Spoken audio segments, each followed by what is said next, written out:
By just about any measure, the hotel in the Ascendant Jazz. He orchestrated a soft landing for coach John McLeod. As the 1990-91 season ended, he quietly reached out to Notre Dame in hopes of getting McLeod hired there, then shifted his focus to securing Riley. But he had no idea how challenging the task of hiring him would turn out to be.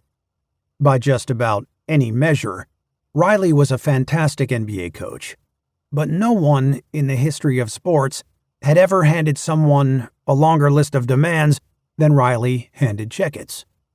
Wanting to be the highest-paid coach in the game, given what he'd accomplished with the Lakers, was understandable.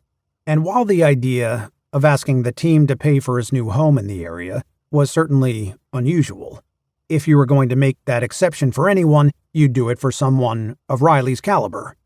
Beyond that, Riley wanted the team to facilitate a book deal. With the club being owned by Paramount, he wanted a potential movie deal as well.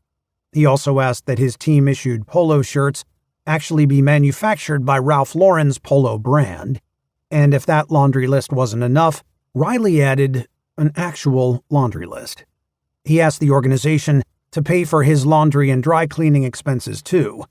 On principle alone, Checketts and the Knicks put their foot down when it came to this particular request. Yet the highest hurdle Riley put in front of the Knicks was one they couldn't really control. At some point in the talks, he told Checketts he'd agree to take the job only if Patrick Ewing chose to stay with the team. Going on his sixth coach and fourth general manager in 6 years, Ewing was frustrated, lacking faith in the Knicks' ability to build a winner around him. Through agent David Falk, Ewing had begun threatening to use a clause in his deal that'd make him a free agent that summer. That Ewing potentially wanted out was no small matter. The fact that the Knicks had landed him at all back in 1985, they won the NBA's first draft lottery in controversial fashion, was one of the seminal moments for the league, which was still struggling to become relevant on a national stage. Having a bankable college star, who drew frequent comparisons to Bill Russell in the nation's largest market, figured to be a coup for both the growing sport and the Knicks. Falk fully understood that, and wisely used it as leverage when negotiating Ewing's rookie contract with the team.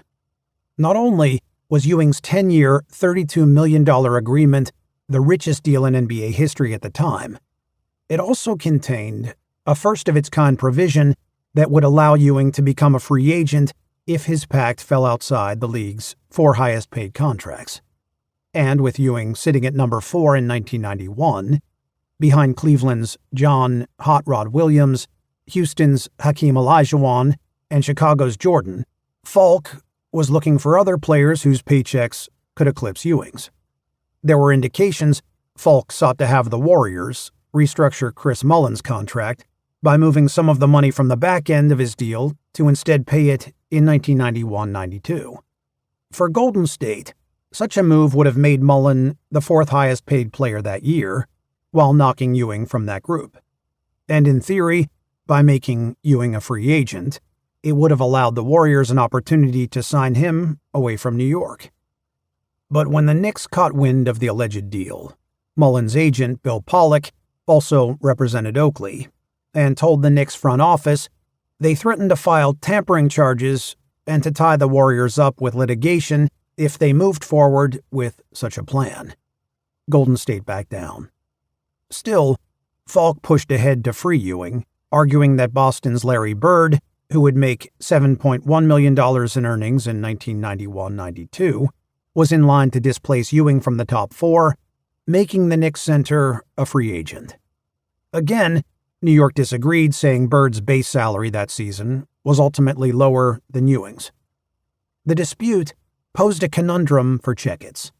On the one hand, he had Ewing looking for an escape window and a parachute, convinced the Knicks might not ever win. On the other, the coach the Knicks desperately needed was saying he'd only come on board if the star stuck around. In short, the Knicks executive was trying to handle a pair of delicate negotiations that, if not handled perfectly, could irreparably harm the franchise.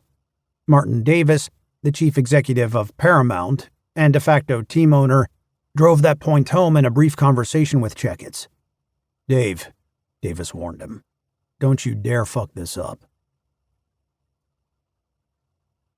After ample back and forth with Riley and Ewing, Checketts arranged separate sit-downs with them on May 31st, 1991. He would meet Riley at the Regency Hotel on the Upper East Side, then head 15 blocks north to the Mark Hotel to speak with Ewing and Falk. As he spoke with Riley, Checketts said there was no runway left.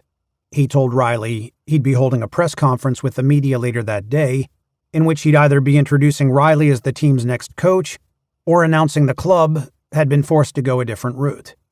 Checketts also said he couldn't guarantee Ewing's place on the roster, meaning Riley would need to make his decision without him.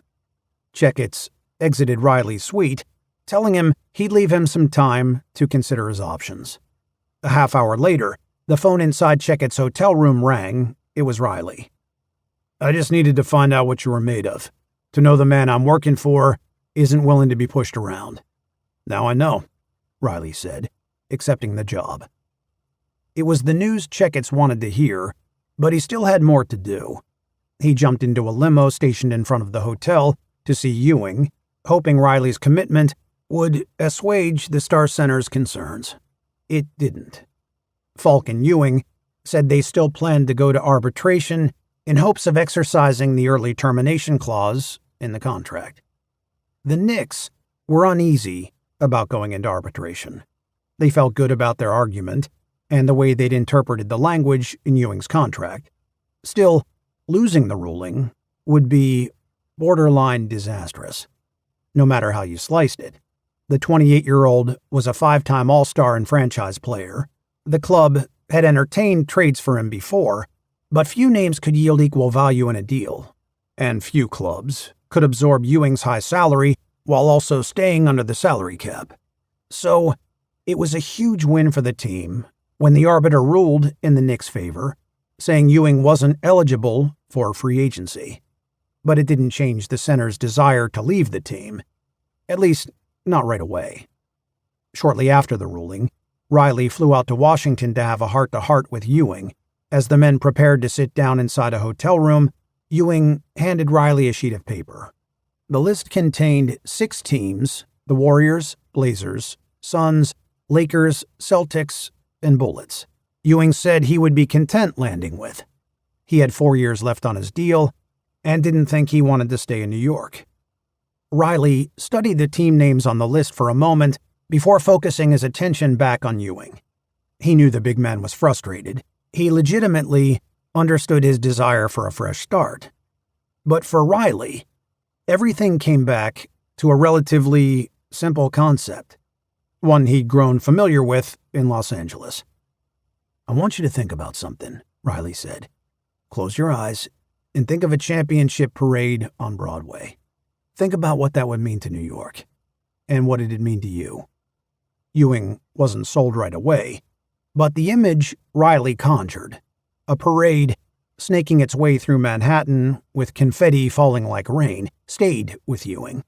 And because Riley gave him something to aspire to, the conversation ultimately helped Ewing decide he should stay with the Knicks.